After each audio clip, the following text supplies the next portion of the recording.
Thank you for joining us. I'm Anaridis Rodriguez with the WBZ News Update. The search for a missing kayaker has come to a tragic end. The Coast Guard believes they have found the body of 72-year-old Craig Dustin.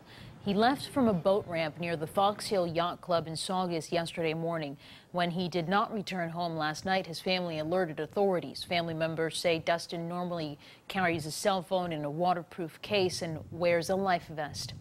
Authorities are investigating a suspicious death in Billerica. The man's body was found on Concord Road. The discovery was made just after 5:30 this morning.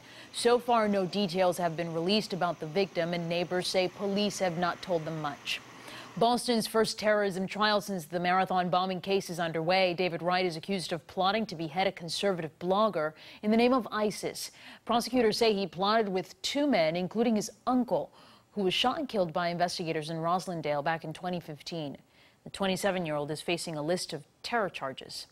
Now we want to send things over to meteorologist Danielle. Niles still tracking Tropical Storm Jose.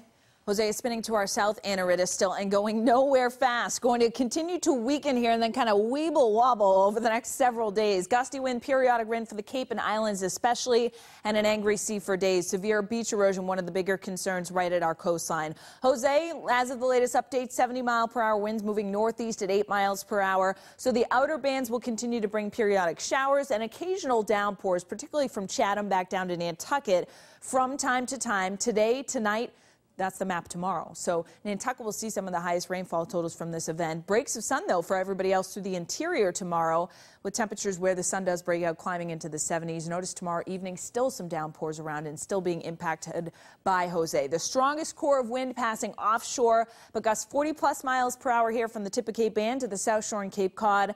I'd say the higher end of these gusts will be felt from Chatham back down to Nantucket, where we may see some gusts that top out around 50-55 miles per hour for the duration of this event.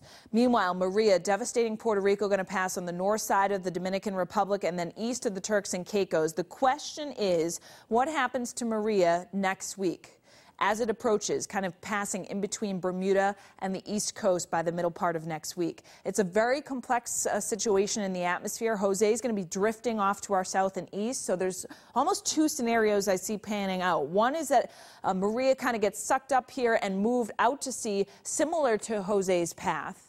Or high pressure builds in a little bit stronger, and Maria may actually curve back towards the East Coast. Just too far out to say with any certainty what the exact track of Maria will be. It would be towards the middle and end of next week that the East Coast will be on guard. We're going to be talking about this for days, of course. Friday kicks off fall, by the way, but it's going to be feeling like summer this weekend, especially inland. Some cooler with clouds at the coast and temperatures in the 60s, depending on where Jose kind of stalls out. Anaridis. All right, Danielle, thank you. I'm Anaridis Rodriguez. This has been a WBZ News Update. Have a great day.